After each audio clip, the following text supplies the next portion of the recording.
What's up, nerds? Welcome back to the Aggressively Average Anglers podcast. Today we got a special guest, and we're talking about JDM. We're talking about finesse stuff. We're talking about all sorts of cool stuff that maybe you're not fishing with that you should be. And for that, we're gonna go to our expert here. We have Amir from Bait Finesse Empire. Amir, how you doing tonight? Howdy, y'all. Good. I'm doing awesome. I got to figure out this. Everything's mirrored. It's weird. I don't do this for a living. It's like what Paul was like on our members only live last night. He started like going into the matrix. Don't do it. 45 minutes into a members only live. That's what happens. All right. Well, we got a lot of cool stuff to talk about tonight. We're gonna have a lot of fun. Don't do it, Paul. Your flesh stash makes your mouth this. I know, it's perfect. We got it. So jeez. Let's dive in. We got stuff to do. We do have quick at the top of the show. We should probably talk about this. Amir's wearing the hat. He's got the Euro Tackle hat on right now.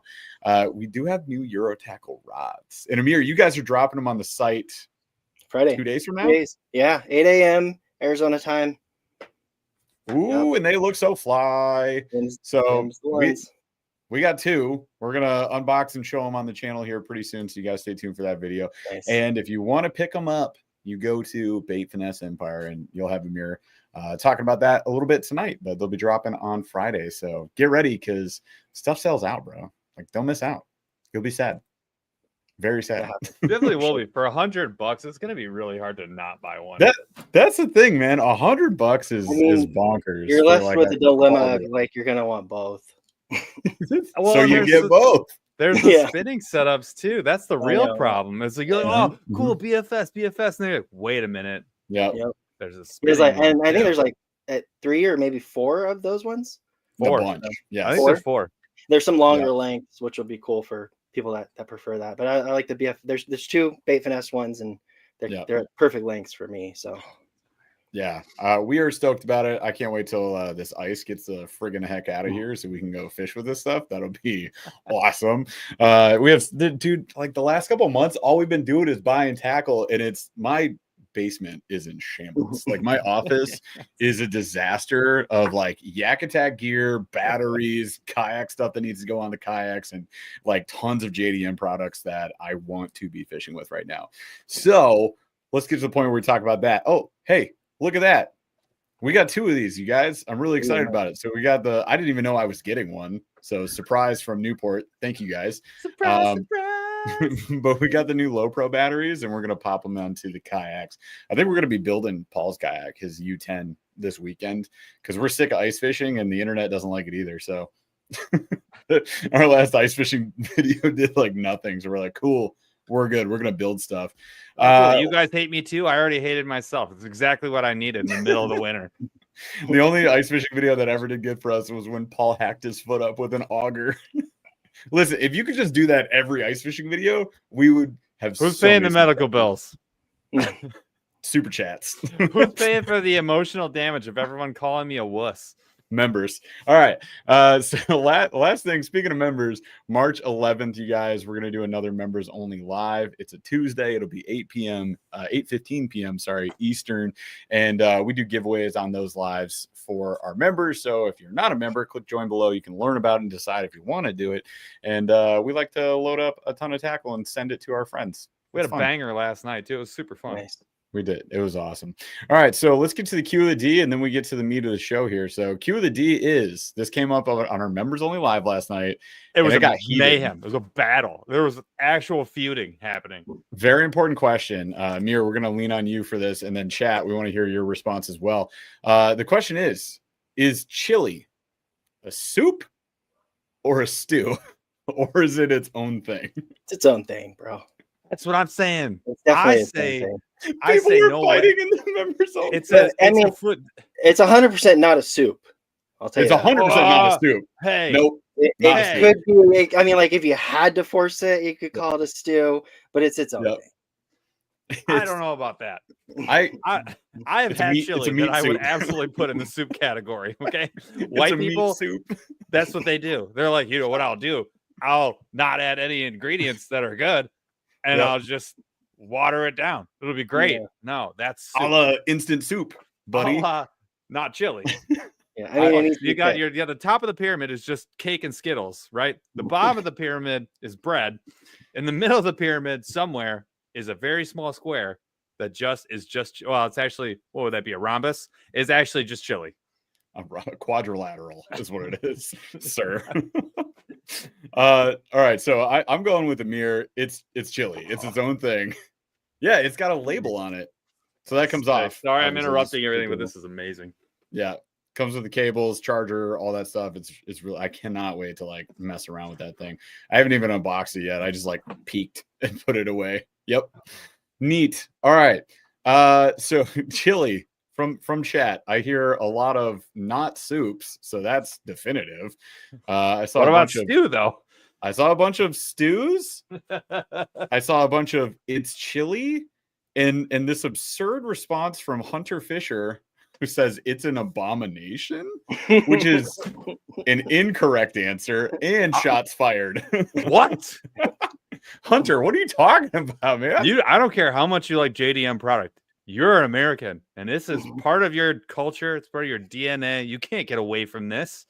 Caro gets it. Venison chili. Dude. Venison chili is peak chili. Venison chili is all the things that beef chili wants to be.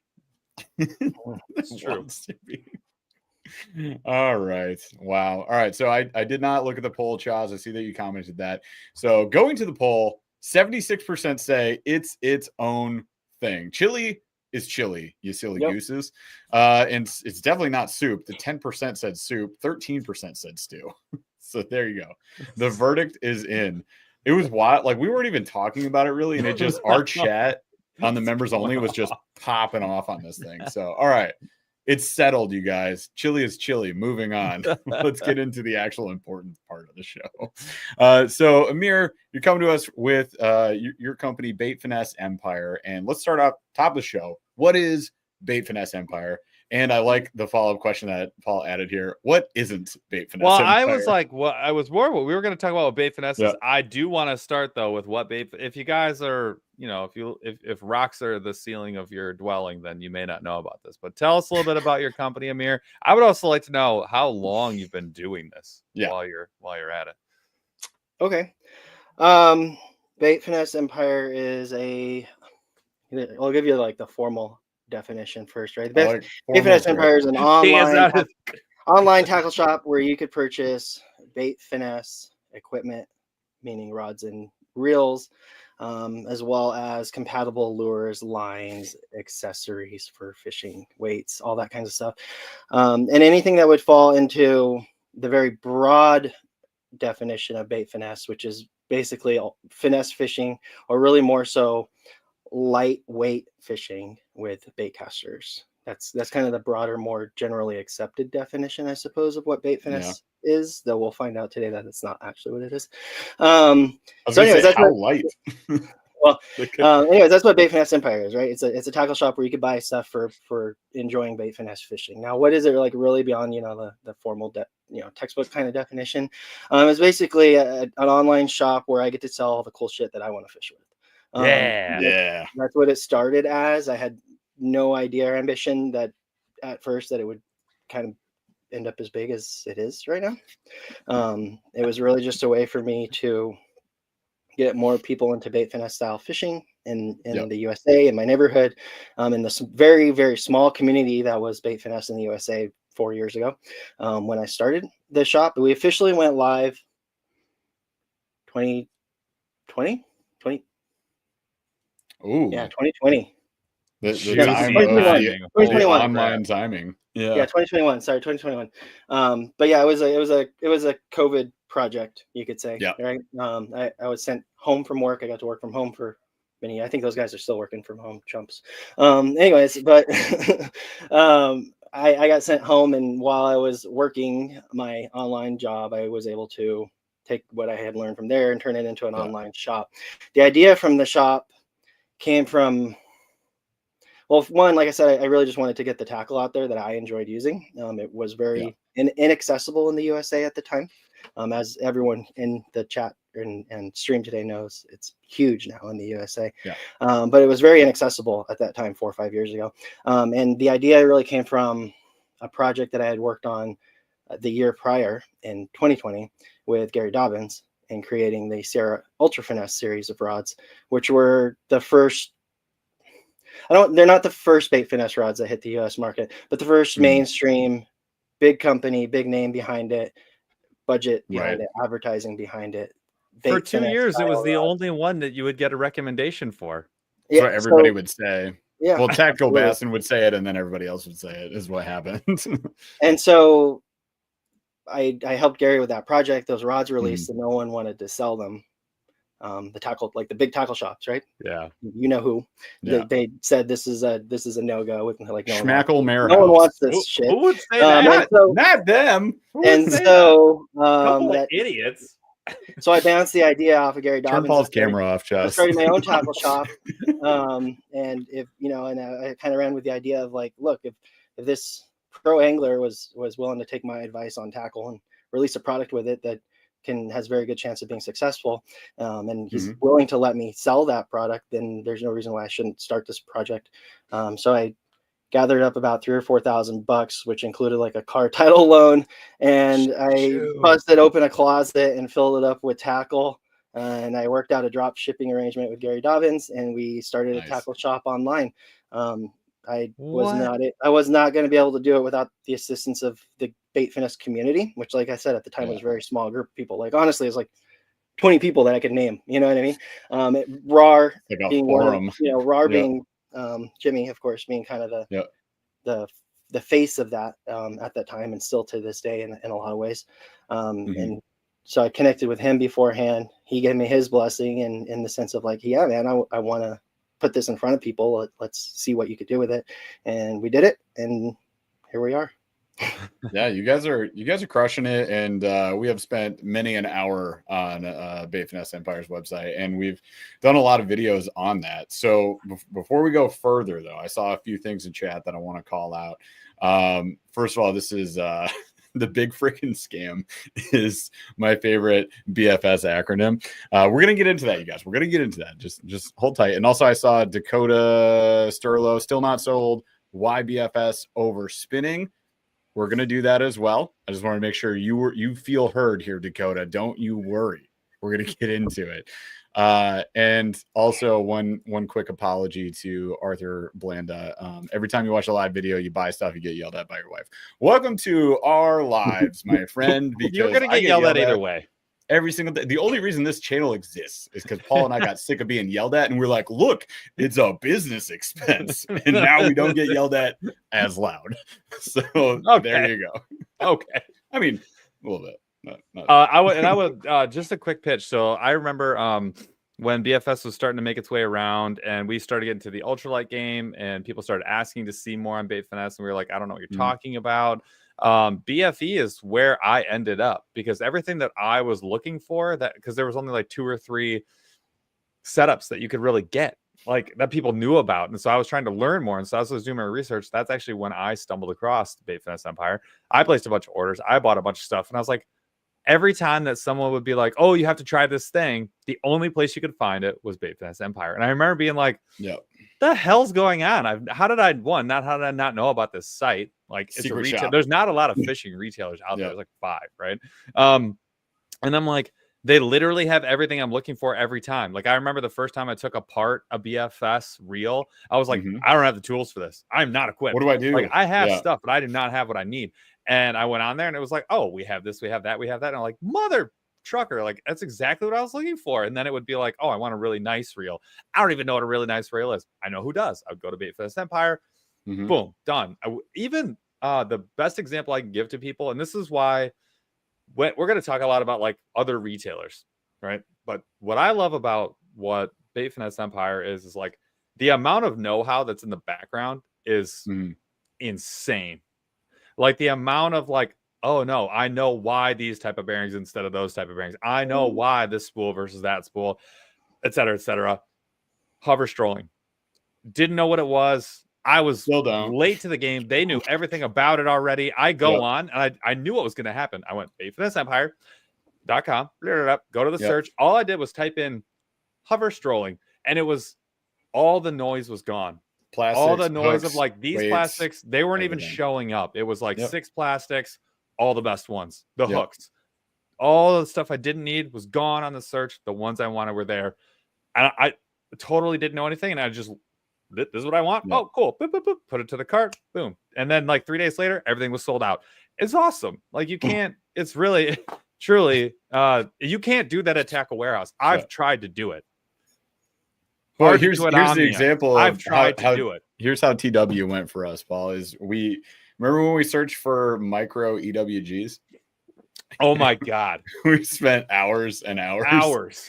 And it like took us forever. We finally found the randomly. reunions, I was like, the Hobbit hook. Yeah. But like couldn't find anything else. So yeah, so it's great, Amir, that I love that it's a COVID project that came out, was successful, has driven the community forward.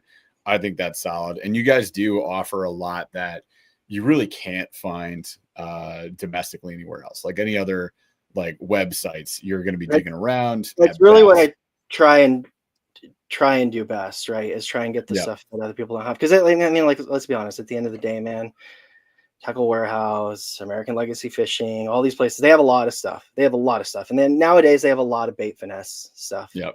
And some stuff that's not Bait Finesse, but people think it's Bait Finesse stuff. And the thing is, right, like I can't compete with those, but I'm just being honest, right? I can't compete with those budgets. I can't compete with tactical reach, marketing. Exactly, right? There's a whole lot of marketing and investors and board of directors and all kinds of stuff that goes into what pro staff, all the exactly right. So what I really try and do is find the stuff that is unique, that is fresh, or even if it's not fresh, it's fresh to here, right? Mm-hmm. And a lot of that obviously comes from Japan, but our hands and eyes are always looking elsewhere, right? I'm always looking in Southeast Asia and Europe and all over the world, right, where you can find cool lure. And so I really just try and gather that kind of stuff that like you said, you can't find. I was like Papinka, for example, is a good one. Yeah, from Indonesia. Right? I need to restock on those real soon. It's springtime's coming up. And on top of that, I just saw the comment that went in there from Feather Outdoors. Like I really do my best to make sure that everything I carry is going to work on the stuff I like. For the most part, it's compatible together, right? Obviously, there's a huge range between bass fishing and saltwater fishing and trout fishing, which I hit all of those different niches, right? But at the end of the day, if I sell you a rod and reel or a lure or whatever, I want to make sure that you have all the other parts that work with that. And not just random, like, oh, this will work, but rather like fine-tune pieces that are made to work together, right? Mm-hmm. And that's a big part of what the JDM experience is too. And I'm sure we'll talk about that more, is like not just slapping things together, but really like there's a why behind everything, right? And so like I said, nowadays any big tackle shop has Bait Finesse stuff, and you'll see I don't carry a lot of that stuff. I carry some of it, right? I have some overlap with what Tackle Warehouse carries, obviously, and I have some overlap with other shops around the US.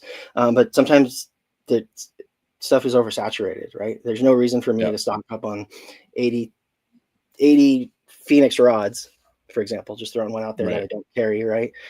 Because you can find those anywhere. Instead, I'm going to put my my money that I've earned through this business and using to get more products into Jackson or Timco or something that I feel is a better quality product, and you can't just find anywhere else.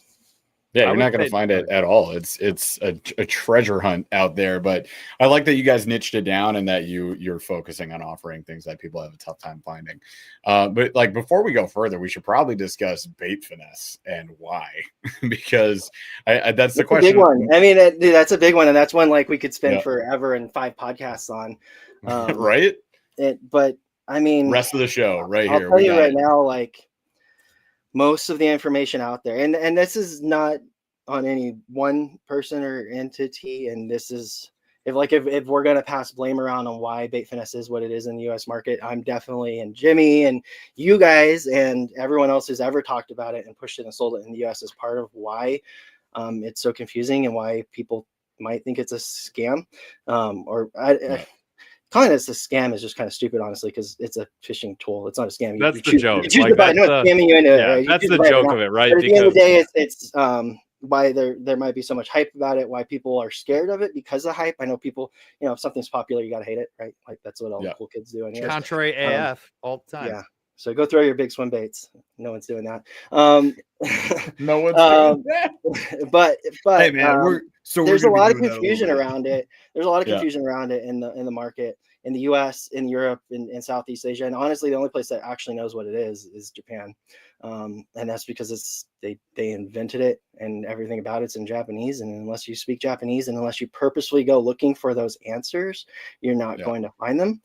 I've spent a lot of time over the last 4 or 5 years looking for a lot of those answers, and a lot of them have come to me only very recently with connections I've made with a lot of people and companies in Japan and big pros and rod engineers and stuff like that, right? Who were there at the ground level when this was being developed. So I have, I think, a little bit more insight than the average person, but that information isn't out there. It's not available in English yet.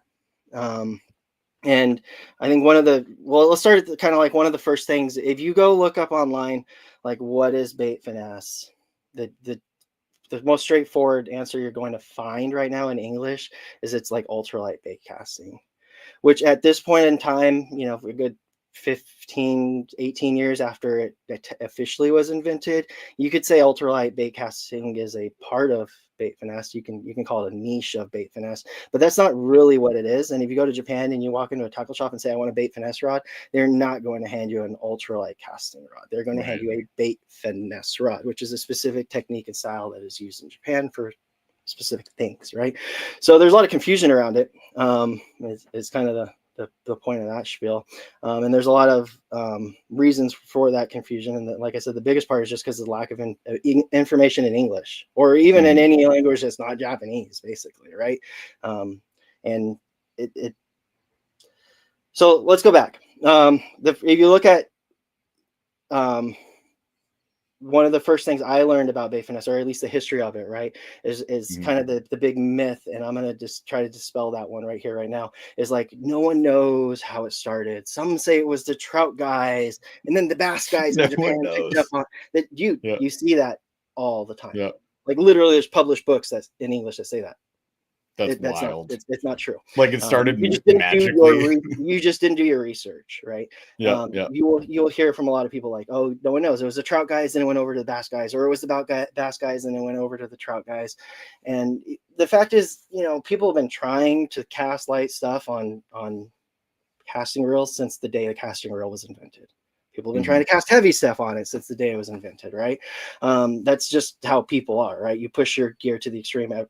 Not everyone does, but every piece of gear has been pushed, right? Like that's human ingenuity, and that's kind of how it works.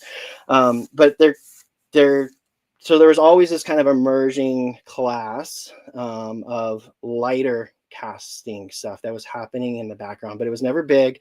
It was never blew up. It really revolved for a long time around kind of the idea of the Abu Garcia 1500, 2500 ambassador reels. We've all seen those cool old round reels that people drop thousands of dollars on, making them all fancy nowadays, right? But even then, you can't say, there you go, right? Just like that. But even now, like then, you couldn't call those were not called bait finesse reels, right? You couldn't call them bait finesse reels at the time. Nowadays, there's a lot of parts that go turn them into bait finesse reels, but that was really something that took kind of decades to develop and get to where it was at. Now, all of that said, I say that to let everyone know, like, it wasn't invented in a vacuum, right? There was always kind of this idea of wanting to make it happen for various reasons, just to make it happen, right? Why go to the moon? Well, because it's hard and because we can, right? So there's always that idea in the background, but there was a very pivotal moment in Japan and a very pivotal person, one singular person called the father of bait finesse, who made this happen. Right. And that time period was 2007 to 2009. And this guy's name is Yukihiro Sawamura. He's a professional angler in Japan. He's the president of KTF, Reel Tuning Factory, which is an aftermarket reel parts factory. And he was a pro angler for the premier rod company, at least big scale, not boutique rod company in the world, maybe Fenwick. But Fenwick. I've heard of them. And we're going to go a little backstory on that. But Fenwick, Japan, which is a different Fenwick than the Fenwick you buy at Bass Pro Shop. Anyways, this guy, Yukihiro, is a professional angler. He owned a reel tuning company. He worked with a rod development team, Fenwick, Japan, who is they're really Timco, right? You guys know Timco, Little Mouse, yes. all those cool lures. They are Fenwick Japan. They use that branding and logo. He worked with them. He worked with his real parts. He created Bait Finesse. Why did he create Bait Finesse? There's a lot of different parts, you could say, and like I said, it was never created. Nothing was created in a vacuum, right? But the main reason to create Bait Finesse was really to fill a niche, which was in between what your spinning reels were doing and what your regular bait casters were doing. That was that niche he was going for. The idea was he wanted to catch pressured fish, right, with lighter lines. You could say lighter lures. That's a part of it, but really the idea was lighter lines, right? And really the line class we're talking about is maybe like that 6 to 14 pound fluorocarbon, specifically fluorocarbon, right? Yeah. Because fluorocarbon behaves very poorly on a spinning reel, especially a small spinning reel, especially fluorocarbon 15 years ago. That was just like every time you took your thumb off of it. You know I have had days where I've wanted to quit fishing because of fluorocarbon peeling off on your a spool. micro spinning reel. Yeah. Fluorocarbon absolutely sucks on a spinning reel, especially that enjoyed trout fishing. It's the worst experience of your life. Especially that line class of like that 6 to 14, right? Where it was too small for regular bait casters in 2007, 2008, 2009, right? Some of the newer regular bait casters can handle a little bit better, but back then they couldn't, right? You were like putting 16, 20 pound fluorocarbon on to throw your Texas rigs and whatever back then. So they wanted to be able to, you could hear us somewhere, want to be able to use this line class, use some smaller lures. We're not talking micro finesse. We're not talking, tiny. We're talking wacky rigs, like your 4, 5, 6 inch Senko style wacky rigs. We're talking finesse jigs, right? 1/8 ounce, 16th ounce with a trailer on it, 1/4 ounce, 3/16, whatever, up to maybe even 3/8 ounce with a 2-3 inch craw on the back. We're talking light Texas rigs. We're talking heavy drop shot. Heavy drop shot is usually defined as like an 1/8 ounce weight to maybe 1/4 ounce weight, right? Not your like micro stuff, but so you're really talking about that lure class in tournament bass fishing. You got to remember, this guy's a world-class professional bass fisherman, right? He's not doing this for fun. You're really talking about that lure class that spinning rods sucked at, bait casters sucked at, but it's the perfect size for targeting these highly pressured fish that are in thick cover, that are big, that need muscle behind them to get them out of there, but they're not going to hit your 6 inch swim bait on a 1/4 ounce or a 3/8 ounce, 1/2 ounce jig head, or with a 2/0 hook that you could hook a buffalo with, right? We have that here in Michigan.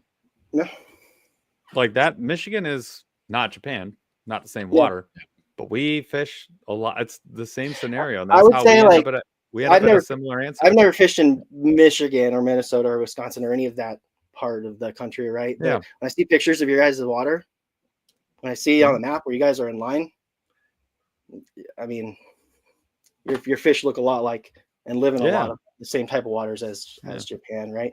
Now, why did I get into Bait Finesse? I came into it a little bit later. I didn't get into it in 2007 or 2009. I probably got into it like 2015, 16. I don't know, kind of like when it started globally getting bigger, right?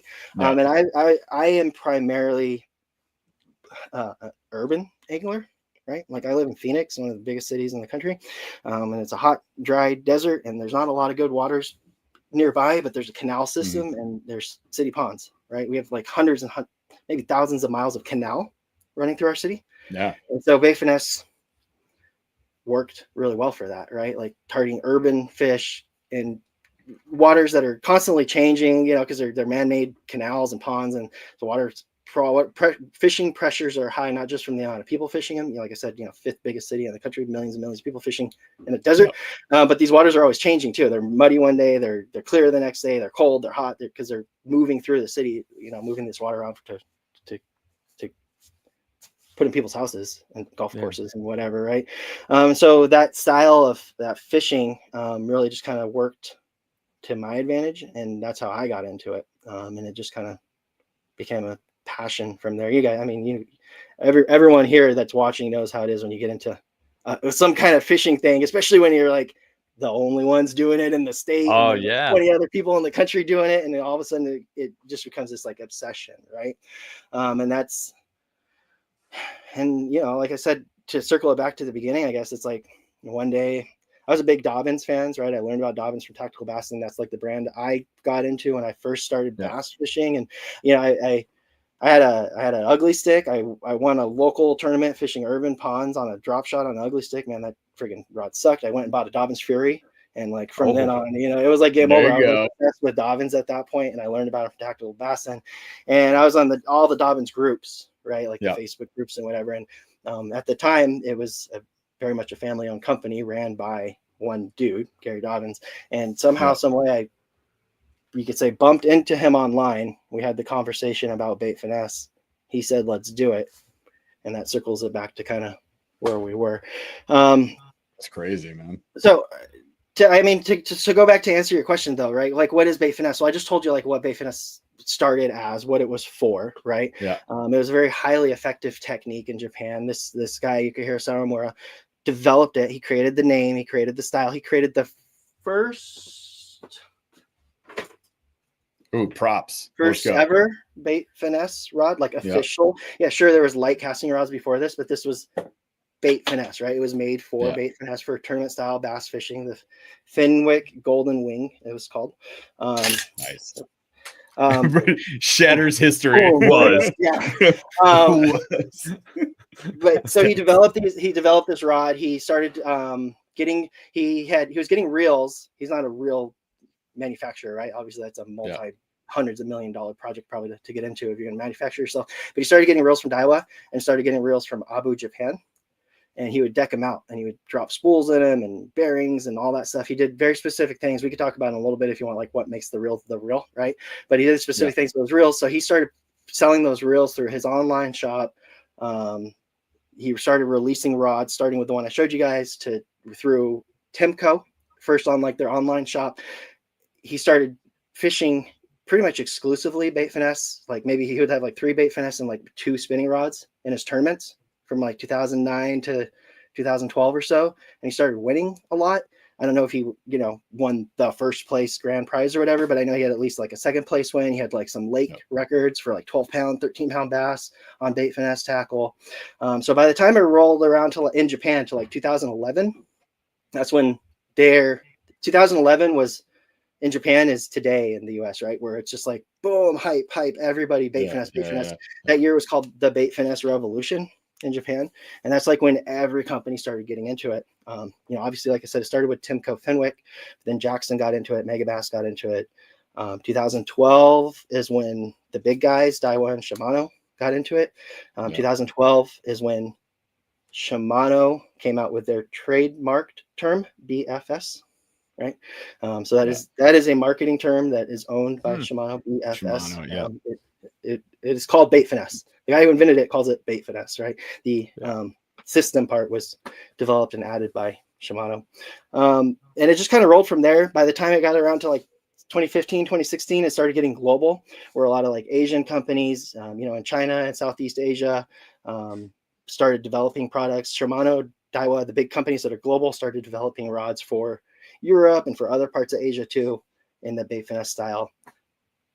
And it just rolled from there, right? As it went global is when it started diverging, because not every place is bass fishing focused like US is, or like Japan was at that time, right? So when it started going global is when you started seeing saltwater style rods coming out, and really, I mean, like probably saltwater, and then more like generic trout. Like you could say, like some trout. Trout was kind of always around, though, right?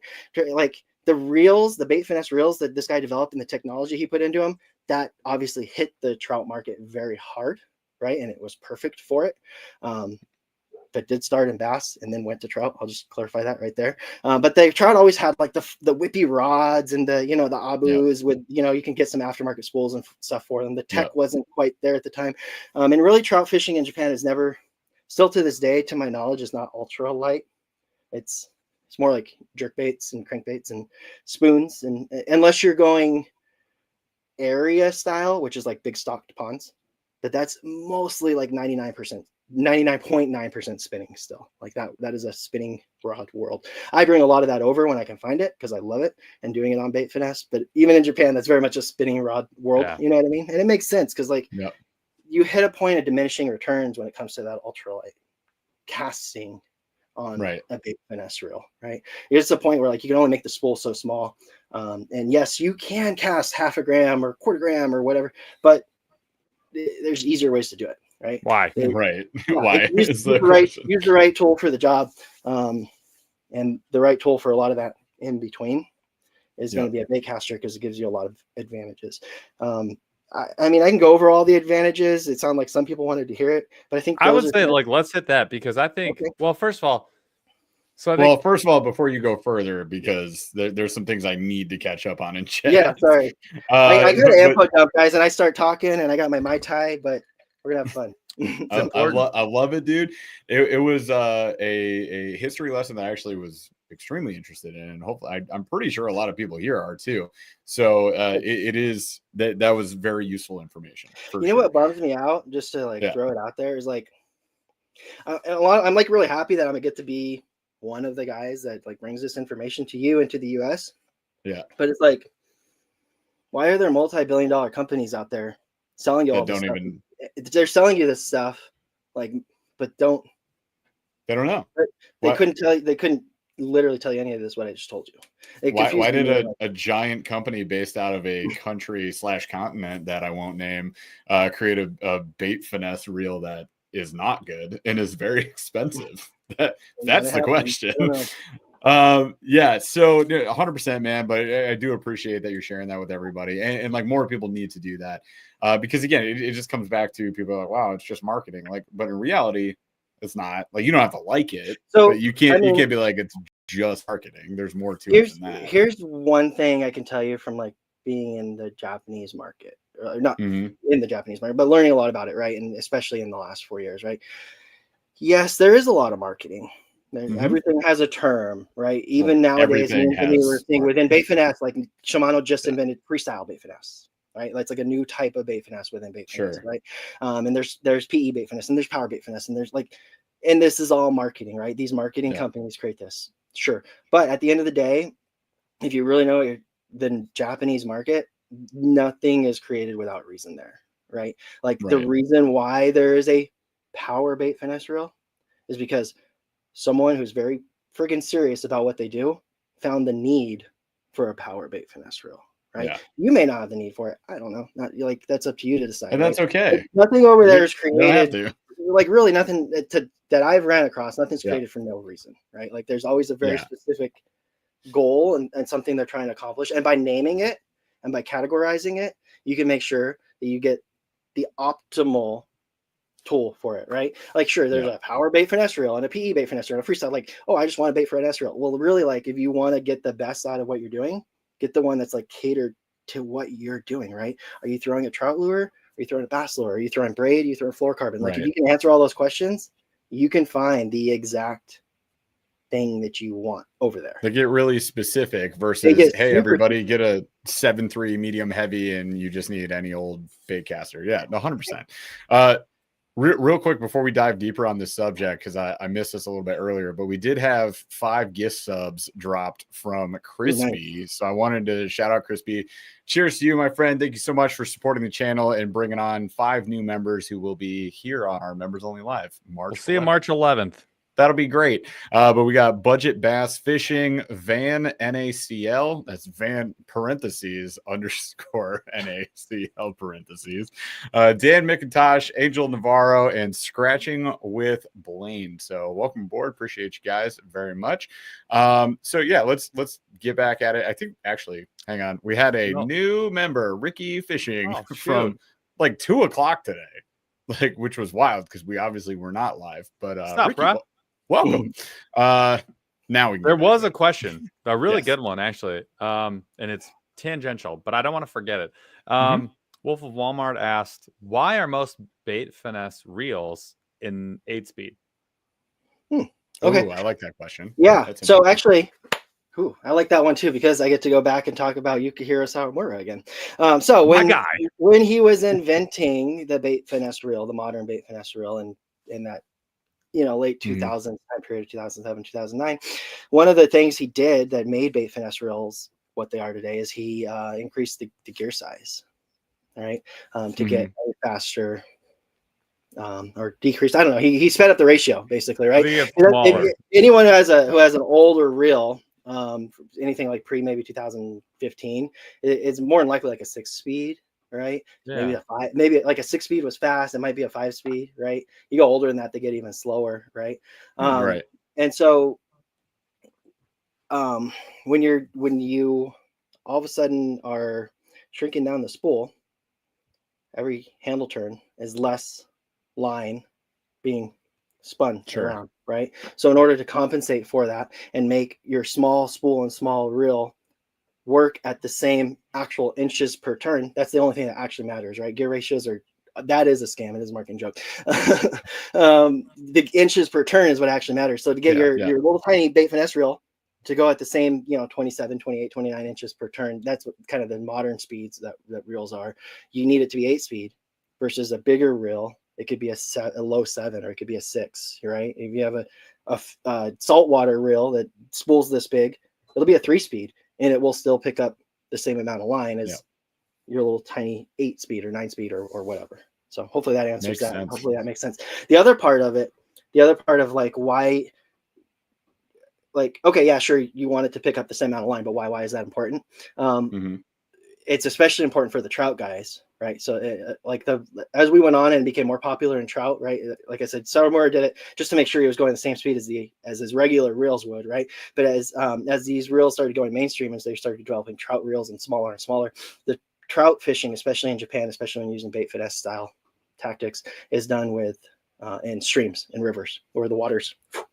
So in order to make sure your line, you can keep up with your line, you need a faster reel. And you can't have slack if you're trout fishing, because you're gonna miss all your strikes. Yeah, exactly. Or either that or they're gonna gut hook. Yeah. That's how trout are. And which is worse. Yeah, exactly. Yeah. Not ideal. Real quick, Dig Works just dropped us another gift sub here. So we've got another gift sub. March 11th to be on fire. March 11th. Everybody get ready, because there's going to be a big giveaway. It's going to be a lot of fun. So he has brought Tom Mix on board with that gift sub. So we appreciate you, Dig. Thanks so much. And the Bass Harasser. Great name. I love the Bass Harasser. Aren't we all? What does a membership do? A membership is your way of showing love to the channel. You help support us, and then we buy more things to review for you guys on the channel. So you don't have to buy it if you don't want it. Or if you do, you buy it. We don't care, whichever. But we also do giveaways on a members only live once a month. So that's another little way. We don't do them anywhere else either. Yeah. We also we don't feel like it. Well, and when you pop into our lives, this is one thing we've talked about on our members only lives. So no holds barred. We'll tell you the straight dope. You're gonna figure it all out, and we really do. Like there's things that I probably shouldn't say on there that we end up talking about. So mostly Paul says things that. And I go insane. So that's fun. Yeah, it's. Ask any of our members. Anybody who you see a badge next to their name, ask them how it went. Oh, there's Elliot Cutright. He just won a giveaway last night that I'm packing up for him and we're going to ship out. We ask you your preference. We send you a bunch of gear that we have and we're not using. So there you go. Not that it's bad. We get extras from every single company that sends us stuff. So we get to load up boxes. Yeah. Like Great Lakes Finesse, we're going to get a whole bunch of stuff from them. They're dropping a ton of new product, and you can find them all over Bait Finesse Empire. Maybe no. I'm open to it. It hasn't happened yet. I'm open to it. I like it. No, they're part of a big umbrella corp, you guys. Exactly. All right. Exactly. Amir's trying to bring you stuff you can't find everywhere else. You got something that's a big umbrella corp. You're not going to find that on BFE, but you're going to find stuff that you should be trying that you haven't. But they have some cool stuff. So they have cool shit. And I'm not 100%, just because you're part of a bigger corporate umbrella that doesn't actually give a shit about fishing doesn't mean that like your lures and tackle isn't cool, right? Because I've met Dan, I think is his name, right? The owner. Yep. Dan. Dan Miguel. Dan Miguel is a savant at catching gigantic smallmouth with tiny I've seen his pictures, I've seen his videos. He has some really cool stuff. He's a really cool dude. I've met him a couple times at ICAST. I'm totally down to get his stuff in, but things get prioritized based on. Yeah. Oh, 100%. I was just messing with you, man. Yep. but yeah, we'll be checking some of their stuff out. A lot we'll of have it's a ton based of on like just to like space. Like I don't know. I have no space. Oh, you got room up there. Up top. We're gonna get bigger, and then when I get bigger, I already have like a list of brands that are gonna be coming in once I have the space to put them somewhere. I love it, man. Real quick, we had a member of 22 months, Feather Outdoors, says this was an essential conversation piece that needed to be discussed. Thanks to all parties involved, especially Amir, obviously, who's dropping all the knowledge, you guys. But Feather Outdoors, thanks for your comment there. And then we got Hunter Fisher, some guy who does Bait Finesse stuff, I guess, and like works with BFE. We got to hang out with Hunter at ICAST last year. That was a blast. So what's up, Hunter? Joins the Shark Deucers, the most effective level of membership. Way to go. And then we had Storm Wells here, who's been a member for 44 months. Holy cow. And Storm says, members have emojis. That's the other benefit. It's true. The other benefit is you get emojis. They're custom made. All right. They get their perks, right? Their office dance party. They are custom emojis. They are Snorlax emojis, which goes way Snorlax back. Adjacent. Snorlax Adjacent. Sorry. Not unlicensed. Not licensed adjacent. It's not a registered trademark. Anyways, I do. So that's Japanese. That goes with JDM talk. Yeah, that we're doing today, it works. I want to get back to before we kind of move on because we have good stuff. I want to go to why Bait Finesse next, but I want to just like so you told us what the general definition of it is.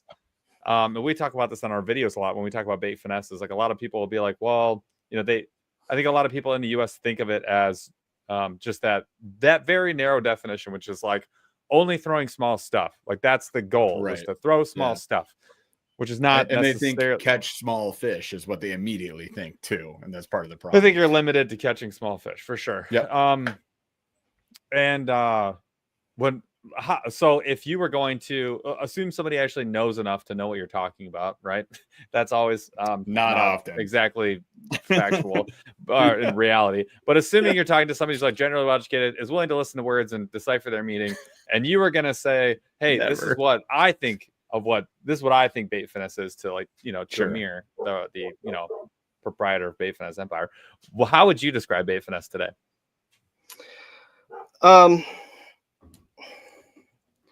I mean, how would I describe it, or how would I want to describe it, right? Because how would you want to describe it? Like you're like, this is what it is to me. Like when I think of Bait Finesse, I think of this is what I think of. Okay. Yeah. So when I think of Bait Finesse and what I use it for and what it does well for me, right, is one, fishing like I said, the original intent, which is that in between line class, right, which is awesome because it's a really good place to be able to actually get in a tussle with big bass and be able to win. Right. When they're not taking bigger baits or they're more really like line shy, right? Line shy and line pressured. That's one of the biggest selling points. And I think that's like a selling point that like as a market and as a company and as like social media team and people, I think that's really like where the market should go in the US is like really pushing that angle and that idea. Right. But for me, and why do I do it? Like more so like if I'm going to go out there, I'm going to fish. It's fast paced, right? It's efficient, it's accurate. And it's a challenge too, right? It can be a challenge. Everyone like tends to say, oh, my numbers went up when I switched to Bait Finesse, or I hear these things, right? I don't know how true it is or not, but I hear these things from people all the time, like, oh, I catch way more fish, or everyone was skunking and I was getting on them. I'm like, but that's not. You could do that with a spinning rod.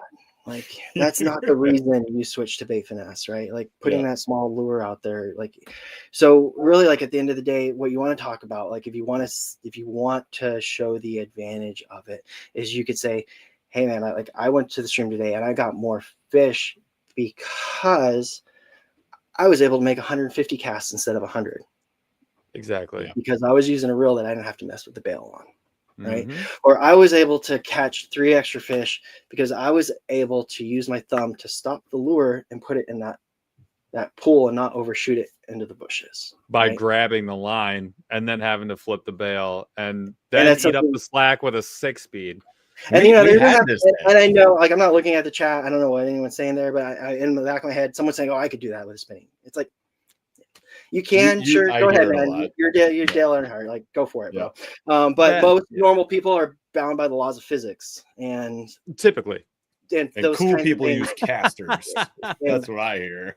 And there's advantages to certain kinds of gear, right? And that gear does those things. It gives you the accuracy, it gives you the efficiency, it gives you better line management at those specific line classes and line types we're talking about. And then when you get on the rod side of things, you have rods that a true bait finesse rod, right? We're not talking like every rod sold at BFE, which, you know, people call bait finesse rods, and I'm happy to sell them because I like them and I use them. But a true bait finesse rod is a rod that transitions from a very limber tip to a supple backbone that is very rubber bandish that fights the fish to, a mid belly, like a belly, right? A belly that's like a stretchy band that pulls that fish back to you, to a very strong backbone at the bottom of the rod where, like, I mean, if you only had this part of the rod, you'd swear it's a medium heavy. You know what I mean? And you could build a spinning rod like that, but at that point, you're going to be using a bigger reel. You're going to losing some of the line's going to be off too. It's going to exactly like everything's. You lose a lot of the advantages that the casting gear gives you, which is the compactness, the efficiency, the lightweightness. Right? Speed. Bait casters weigh a lot less. Speed, no, right? Because that's again another one of the things we're thinking about, gear ratio, right? Yeah, spinning reels have slower gear ratio, but compare the inches per turn, they're basically the same. Like your 4-speed, 5-speed spinning reels, are picking up the same amount of line per handle turn as your 7 and 8-speed bait finesse reels, right? So I don't like to talk about that one necessarily. Now, maybe 10 years ago, that could have been true, right? Where spinning reels were even slower, right? And then this guy in Japan was like pimping out bait finesse reels to make them faster, right? So like that could have been true, but everything's getting faster nowadays.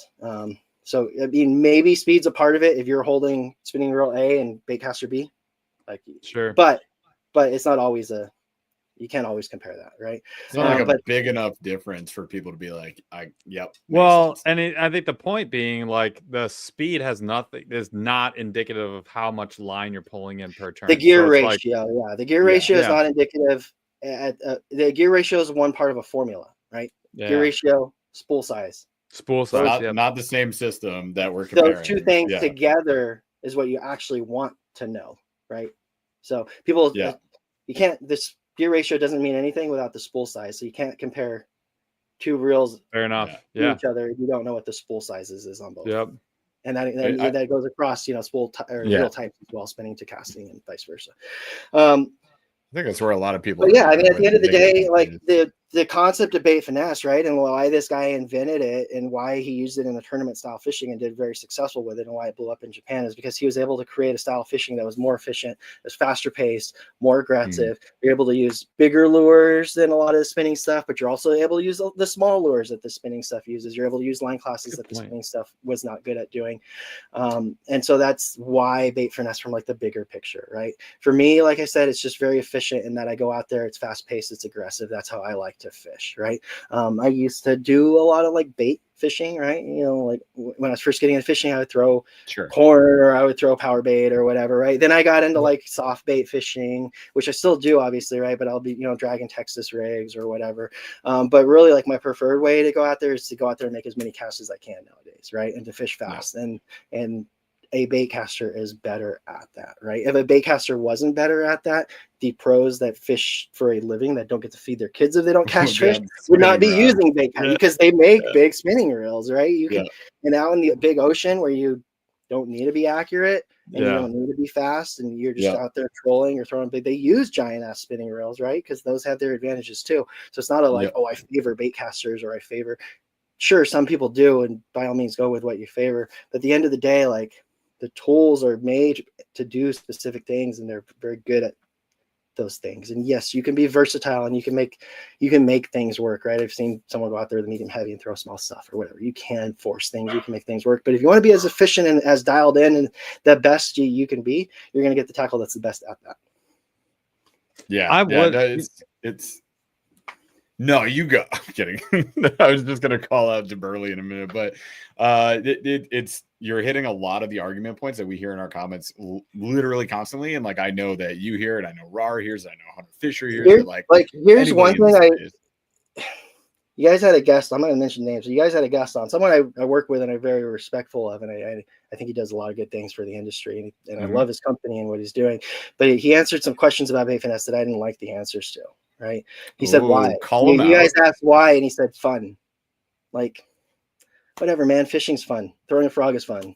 You know what I mean? Throwing an ultralight spinning rig is fun. Throwing an Alabama rig is fun. I say that sometimes, Amir. I'm sorry. I say it all the time. Dude, I just don't want to have the argument. I'm pretty sure my website says it, right? But this is me 5 years ago when I made the website versus what I've learned and how much further I've gotten into the sport, which is maybe even more dedicated to it, right? But that's, sure, it's fun. But fun is not a good reason to tell Brian Latimer to put a Bait Finesse rod and reel in his hand. You're answering a question in two different ways, right? So, like, I mean, it is more fun though. I'm just saying. Well, and I think that catching fish is fun, man. If you were catching fish is a blast. If you were catching those same fish on a 3/8 ounce Texas rig, you would call it fun. Yeah. But there's some people that I made a joke about it earlier, but there's people who don't listen to words that you say. Like when I say, with Bait Finesse, I do actually have a wider range on one setup than I would with a spinning reel. I can do a lot more just with the one setup because the range is actually it's actually bigger. I can do more. In many instances, because I have a stiffer rod, I can do a lot. I can actually do a lot more. And I'm better across the range, right? I say that to somebody and they go, because the word did not get through. I can do the same with the 7.3 medium heavy. I said the words. Yep.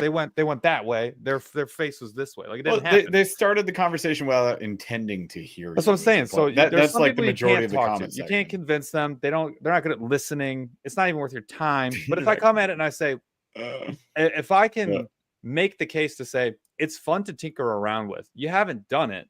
It's really fun to mess around. You can actually learn a lot, and it's a lot of fun to tinker with. It's fun to fish. It's very different than what you've done. I'm answering the same question in a different way. What I'm doing is I'm inviting the person who is not going to listen to my technical definitions and not use science, math, logic, listening. I can say, you should try it. What you're going to experience is you're going to open up a door that you didn't even know was there. And behind that door is a whole other planet that you've never been to. And when you get in there, you're going to find that it's a lot of fun to tinker around, to learn. And then that will actually end up getting them to the right answer. So that's why I say fun a lot of times, because frankly, it's fast, it's easy. And justifying somebody to spend money on Bait Finesse when there's no understanding and not really a good willingness to understand makes no sense. I just can't. It's not even worth my time. Well, and you're not going to win. You're not going to win that conversation. There's no way to get this is what our channel is. Like we literally try everything. And we tell you now, we've made a better point of this at this point in time of buy it or don't. Like literally buy it or don't. Our only purpose here on this earth and this channel is to try everything that exists. Now, I have some other things. There's 2 to 3 other purposes beyond this maximum. But the only reason I'm here, one of the 3 purposes that we're on this earth for this channel is to try like everything that exists in fishing and just show it, because you'll probably find something out of 10 episodes where you're like, that is cool and I was looking for that and I'm happy that you showed it. Neat. And then we're like, cheers, mate, that's why we did it. That makes us happy too when people find new stuff. We don't want you to necessarily buy every single thing that we show on the channel. That's not the intent. That's also why we don't want you to do that. That's why we're not sponsored, because then it makes you feel like we want you to buy it. There's a purpose to this. We're not sponsored because we don't want you to buy stuff that you don't need, but we do want to show you everything that's out there, and then maybe you find something that's cool. And like that's how we wound up with Bait Finesse. Like that's how we got into it in the first place. We're like, oh, new thing, let's try, and then let's fail, because we did. The first combos we got were like not the right setups. We didn't know what we were doing. We were using the wrong line. We were getting pissed off. I hated the Zephyr until I learned that I just didn't need to put Power Pro line on it, and then I'd be way happier. And then like you go to experts like Amir, you find Rar Fishing, you find Hunter, you talk to these folks and you learn the stuff, and then you get better at it. So yeah, it's all of that to say, is it more fun? In your opinion, that might be true. That's subjective, right? But catching fish, to Amir's point, is fun. I mean, however you do it. Yeah, I mean, yes, it is fun, right? Like I go out there, I fish for fun. I don't tournament fish. I don't fish for a living. Like if I had to feed my kids by catching fish, they'd be dead. Like that's a fact. But like same. True, I go out there and fun, but I think I think it's mature enough in the industry, right? It's not brand new.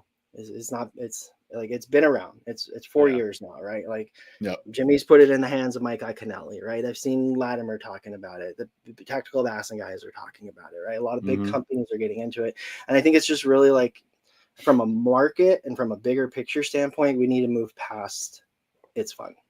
Yeah, you need to get to it's the right tool for these jobs. Exactly. We need to show like why, like if you're serious about catching fish, why should you do it, right? And there's a lot of it developed for that reason, right?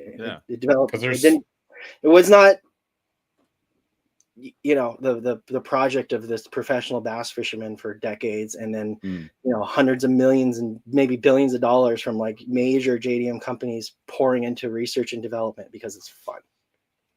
Right, like that's not the reason they did it is because they could put it in the hands of their pros who can legitimately catch legit tournament winning style fish with it and sell their products and earn them money, right? And at the end of the day, that's marketing, but it's marketing because it works. Yeah, and I tell people all the time, like I made a video on it last year and it got a lot of traction. I take my setups when I have a place on Lake St. Clair, which is like cold water, clear water, right? We're talking about the Dan Miguel, right? You're throwing 7.4, 7.6, 4 pound, fluoro, right? That's what you're running on, like everything below 1/8 of an ounce, right? I take the only bait caster I take with me is for catfish. I take a medium heavy, like standard bait casting setup.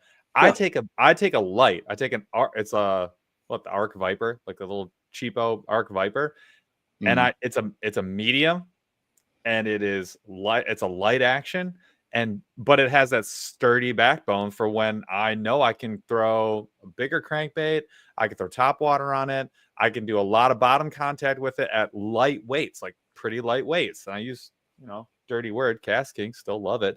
The MG12. And dude, it's honestly, it's the best tool for the job. It's better than a spinning reel for a lot of stuff that I do, or than a spinning set for a lot of what I want to do. And then when I do hook that massive, like 6 pound class smallmouth, I'm equipped. I'm catching that fish. I'm not breaking off. And it's fun because it freaking works. So yeah, I mean, sometimes it is just like, this is the best tool for the job. Which makes it fun because then you catch the fish. Then it actually works. Then full circle, you guys. DeBurley, AAA Hype Man says, member 44 months, hold my beer. He's been a member for 47 months. Now we got members up and people in the chat. Nice. Question, does geography... Doesn't have to be like that. We love y'all. Bro, we are all friends here. Does geography seem to affect the interest in bait finesse? Northern anglers buy in more than us power fishers down south. Bought a setup, but it's not the first thing I grabbed. So this is interesting, and I think it goes back to right tool for the job. And like the biggest dividing line in the United States of America specifically is North and South anglers, right? Like we have a freaking divide, you guys. And it's like, look, down here we only fish big baits. Up here we only fish little tiny baits for little bluegill. And like the reality is we all like catching bass, and they vary in size based on your geography. You live down south, you have bigger fish because it's warmer longer during the year than it is up here. That's the reality. So you can be like, you guys don't even catch 10 pounders.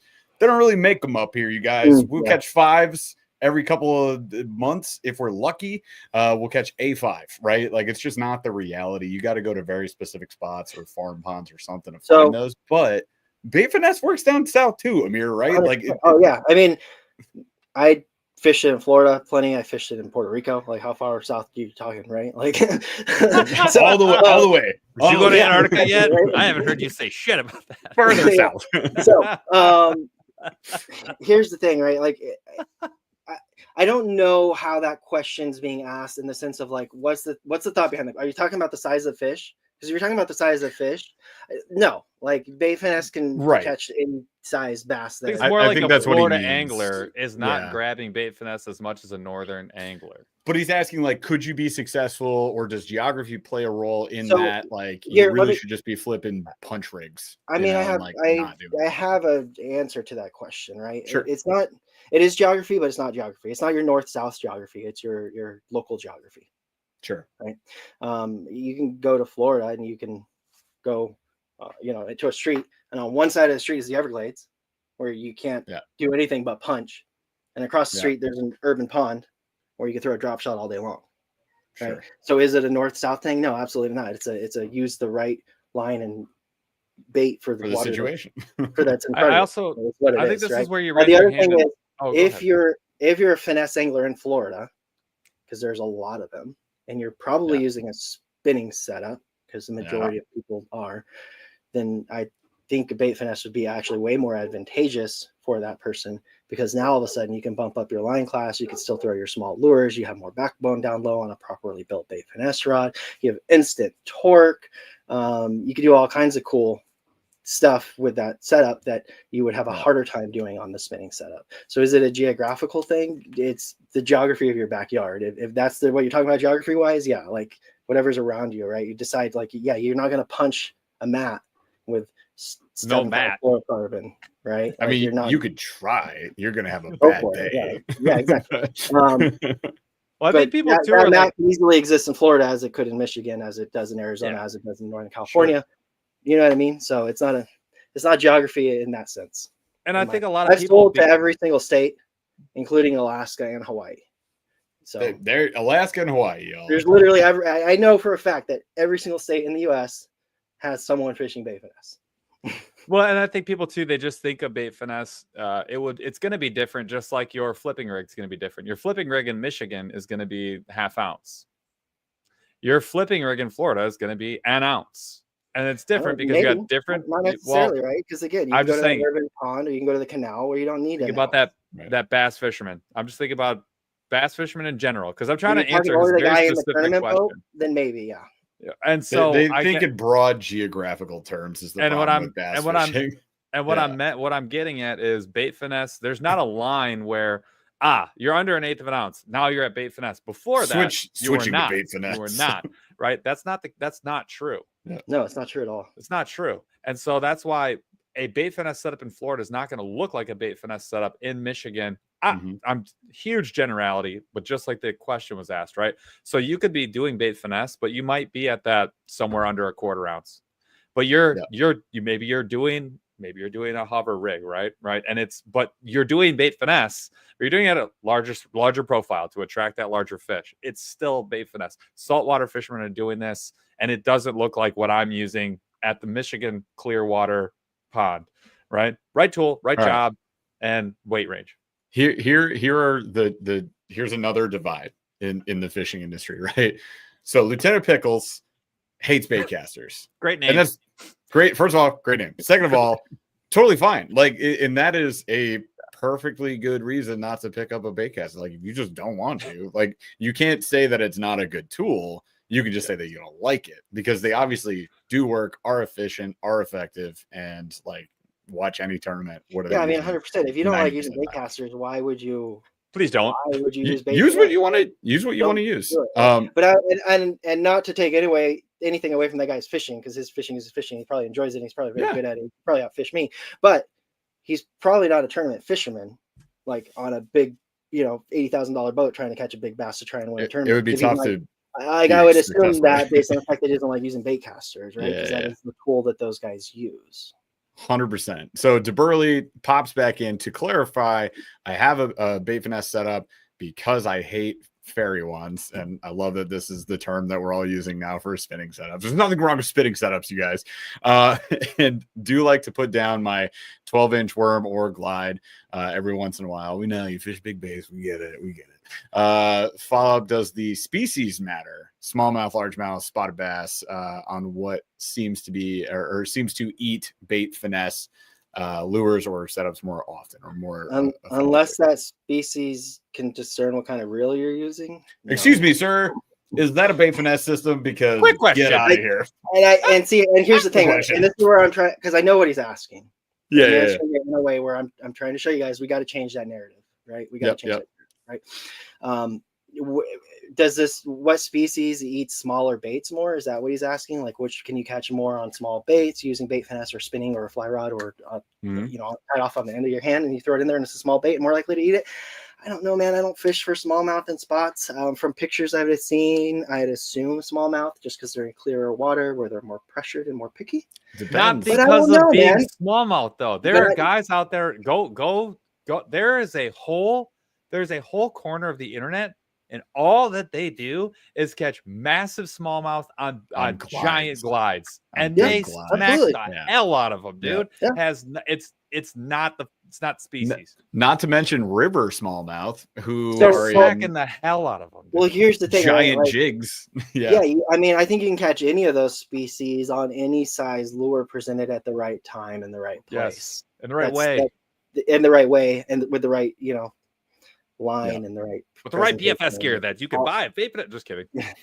Right here. Right, but I guess I just said smallmouth based on the fact that generally speaking, very broadly and stereotyping smallmouth, they live in clearer water. The community loves.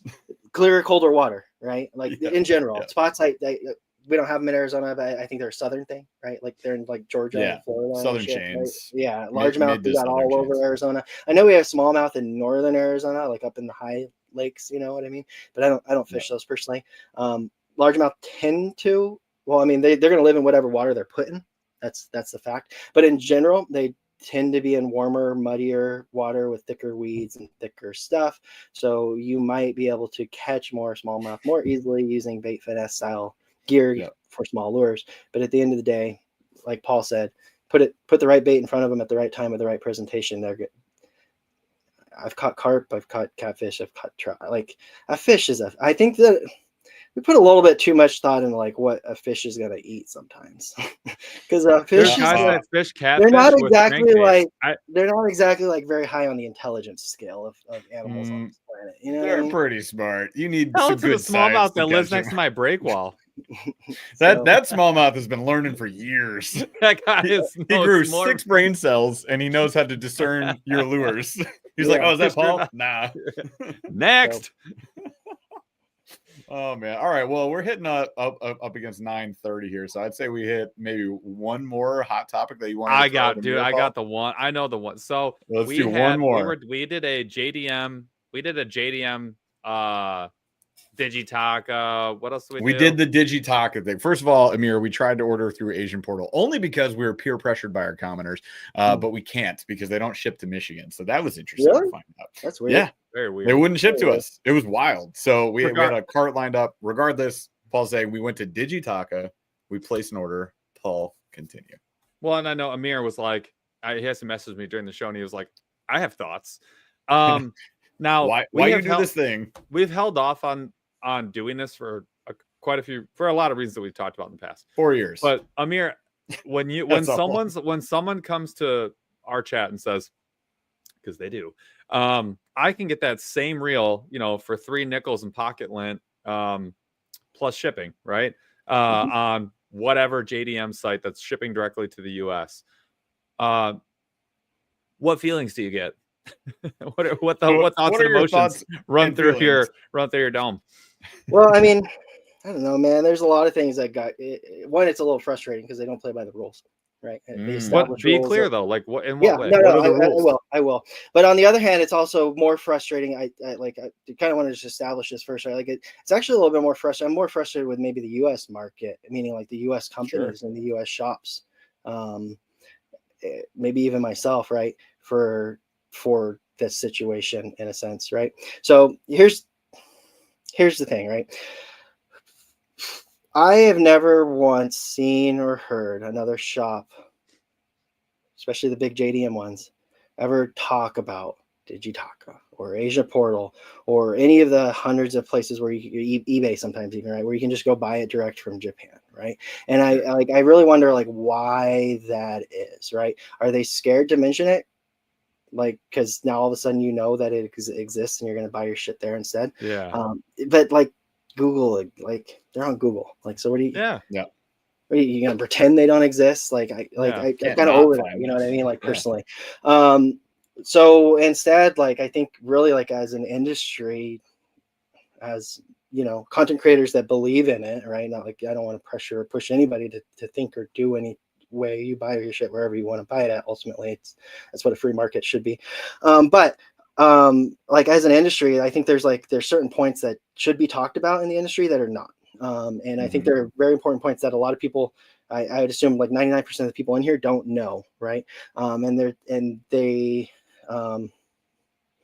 I don't know. Here, let me just hit them off. There's three things, right? There's three reasons in my head why it's better to buy it from Bait Finesse Empire than Digitaka, right? Yeah. First, let's start with why it's better to buy a Digitaka. You're gonna save money. Cool. That's it. That's the only reason, right? That's literally the only reason I can think of why would you would get it from there. You are going to save money. I can't pretend that's not the case. I can't lie about it. I can't say that's not the case. That you are going to save money, right? But there's three things that Bait Finesse Empire does behind the scenes to make the industry is what it is, and all the other shops do it too, and all the other manufacturers in the US do it too, behind the scenes to make the industry is what it is that you guys don't know about or don't talk about, and the industry's fault because they don't talk about it, right? The first thing is, one, the US economy, right?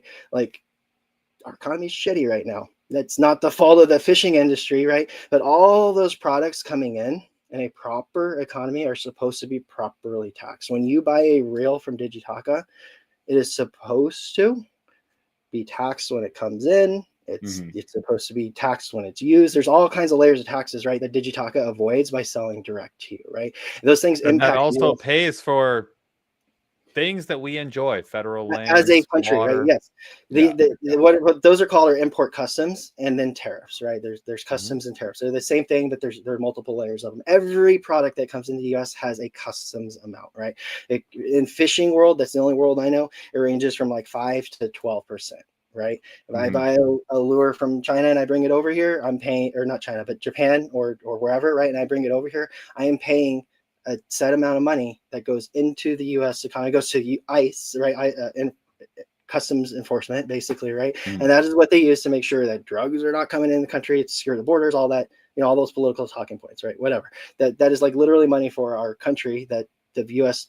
businesses fund. Okay, that's just one reason, right? The second reason is, what have those Japanese companies done for the U.S. market? Like, why does the Dobbins rod exist in the US, right? Why did Bait Finesse blow up in the US, right? Why did ARC come out with a reel in the US? Why did Cashin come out with rods in the US? Why did all these American companies do that, right? Not because you're buying your shit from Digitaka, right? They have no insight into that. They have no sourcing of that. They get no funding from that. They get nothing from that, right? If you want the American fishing industry to develop products, you need to purchase those products in the US. That's the second thing, right? Like, if you want the sport to grow, you have to make it grow here. Like, that's just how it works. You can keep buying your stuff from overseas, but that does nothing for American companies. They're not going to carry it. The sport will eventually fade out and die. Like, that's just how those things work. Thirdly, and most importantly, I think this is the one that hits home for me, and it hits home for a lot of people when I actually explain it. And it's the one, probably the least known one, honestly, but the most important one is, the USA has the best fisheries in the world. Why do we have the best fisheries in the world? Not necessarily because we have the best land in the world, right? There's a lot of places in the world that have awesome, more species than us, bigger rivers, bigger lakes, whatever, right? But the US has the best fisheries in the world because we have very intensive funding that goes into maintaining fisheries throughout the USA, right? Like, when you guys think about, maybe not you guys in Michigan, but for most of the rest of the country south of you guys, when you think about like what a lake is not, like 99% of a lake is not a natural thing. A lake is like literally a blockage of water, right? Like, water is always trying to go. That's Lake St. Clair's, a floodplain.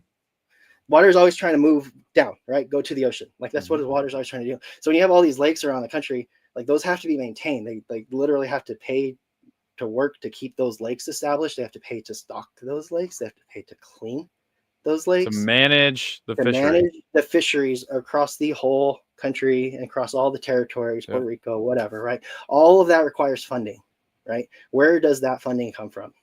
That funding 100%, 95% comes from fishing tackle sold in the USA. Right? Yep. People don't know that, but every piece of tackle imported, every manufacturer that creates tackle in the USA, technically, if you go in your garage and you create a bait and you want to sell it, you are legally obligated to pay that tax. It's called federal excise tax. Specifically, it's called the fishing. It's like the Higley something Act from 1950 Eisenhower era. Mike K called it out. This is something I should know about. Big hunter here and also fisherman. I buy a hunting license even though I don't hunt. So license 100% of that goes directly to your local state level. We're talking about federal lands. That is the country that has your state doesn't touch that money, doesn't see that money. That's coming. Well, a lot of that money is actually divvied up to the states too. But you're getting when we're talking about the federal tax, it's not going to the state initially. Correct.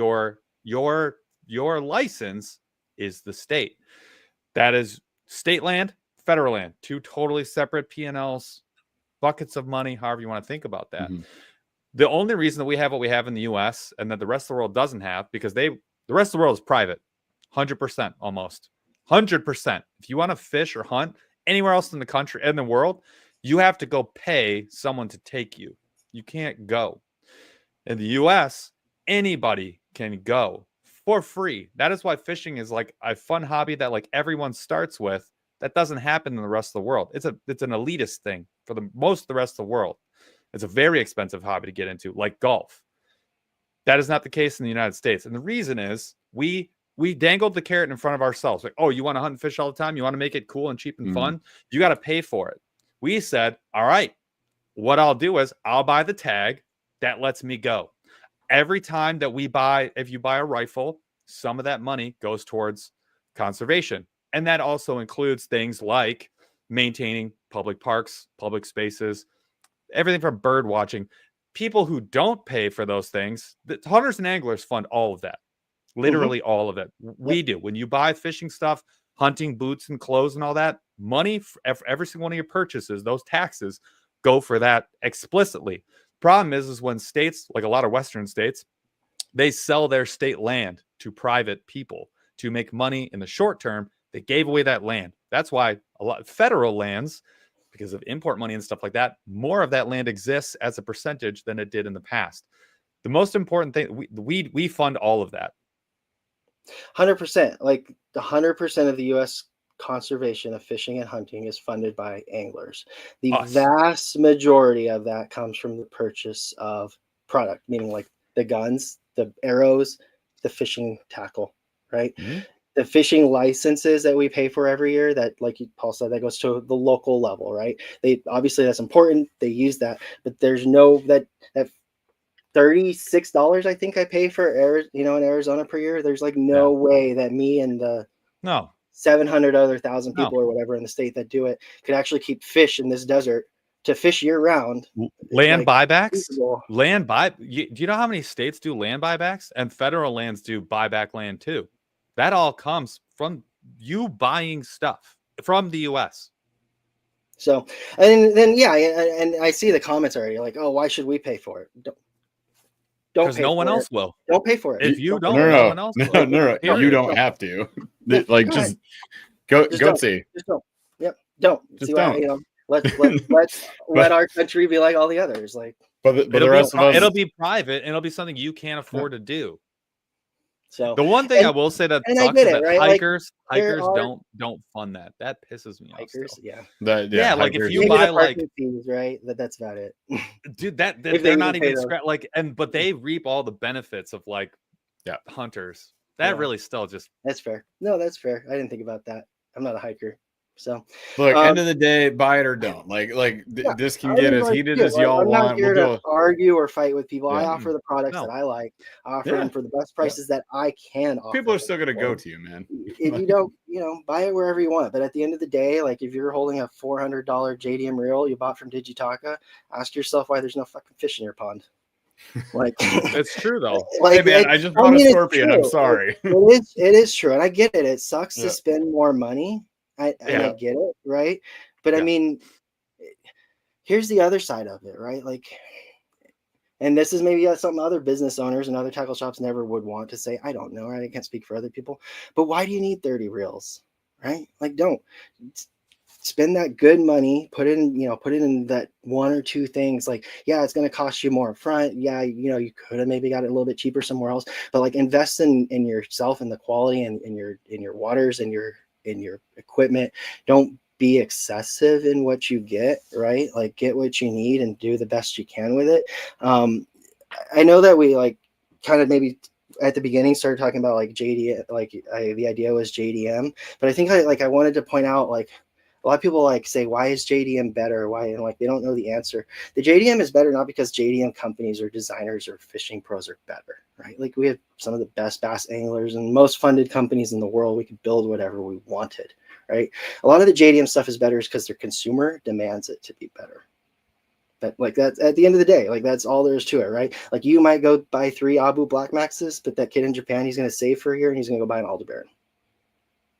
Like, because he demands, that's his expectation, right? Or like that. Mm-hmm. That's a cultural difference. I'm not saying one is right or one is wrong, but that is why you see the quality of the products you see in Japan is because they're consumed. And that's not true across the board. You can go to Japan, they have their Walmarts, you know what I mean? Like their version of it. They have their $10 rods and reels. But at the end of the day, like, they consistently pump out higher end products because their consumers ask and demand for those higher end products. And their consumers are not rich. They make a lot less money than us in Japan, right? Like, a dude running the same tackle shop as me in Japan is probably making half of what I make, right? I'm not rich, but I'm just saying, like, that's just to give you an example. Like, they're not a wealthy, super rich country like, Latvia or some European place where they're just rolling in the millions and they buy whatever want. No, instead they focus on what they really want, what they really need, and they put more effort into getting that one perfect thing, in my opinion, and from my experience.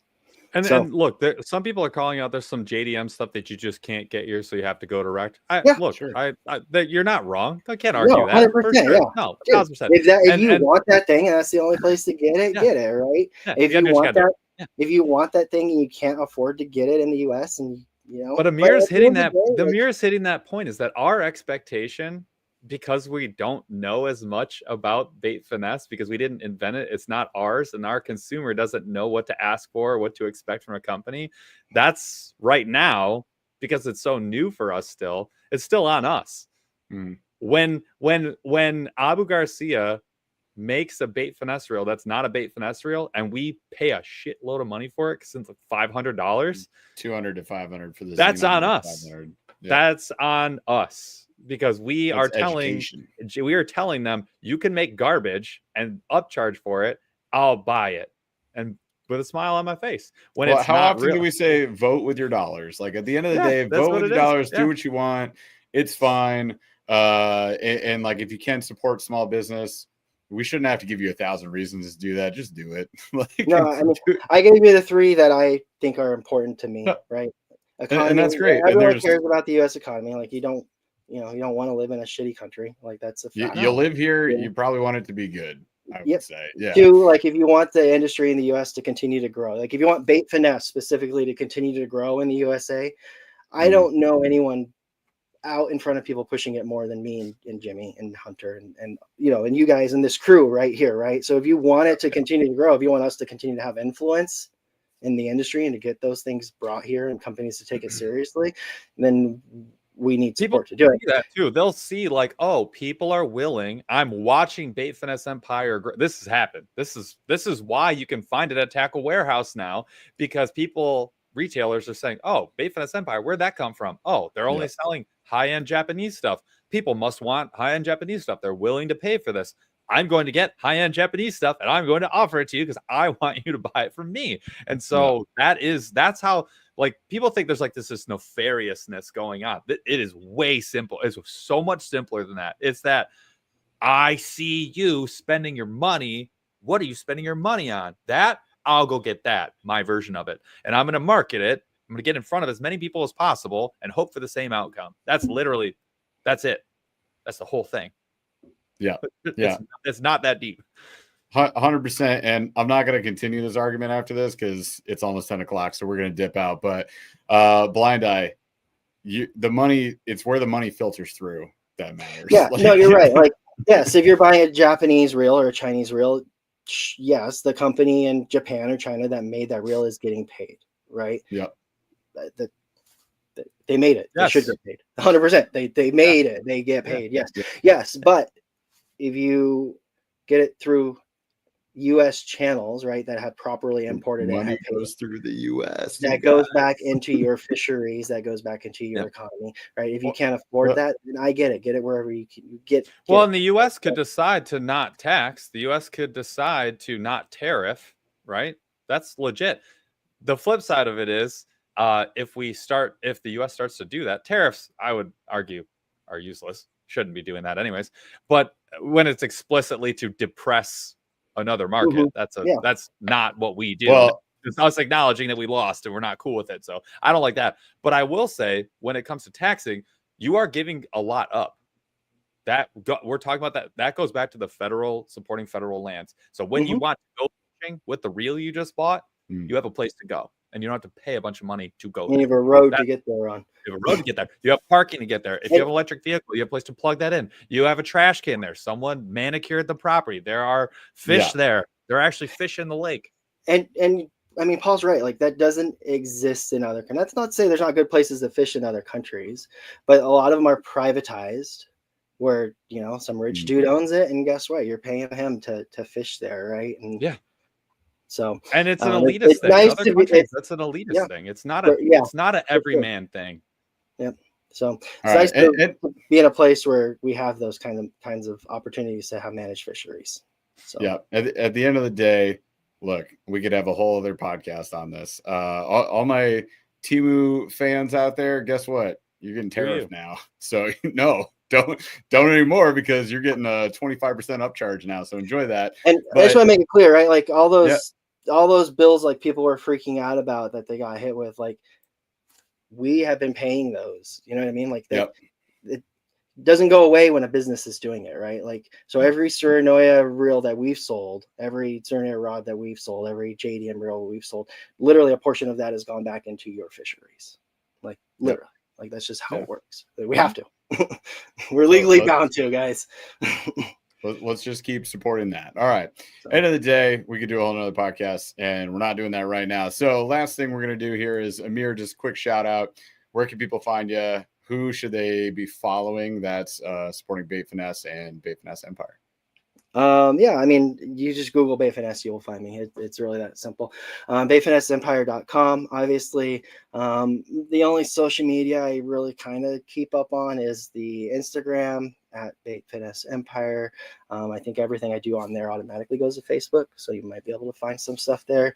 If you want to see more content, as far as, like, not just products that I bring in, but actual fishing content, how to use stuff, like comparisons between rods, reels, lines, lures, etc., then you want to check out Raw Fishing, my good buddy Jimmy, the Hunter Fisher, obviously, Hunter, who's been in the chat with us tonight, Jeff and Paul with AA Anglers. They have been. We'll go ask them.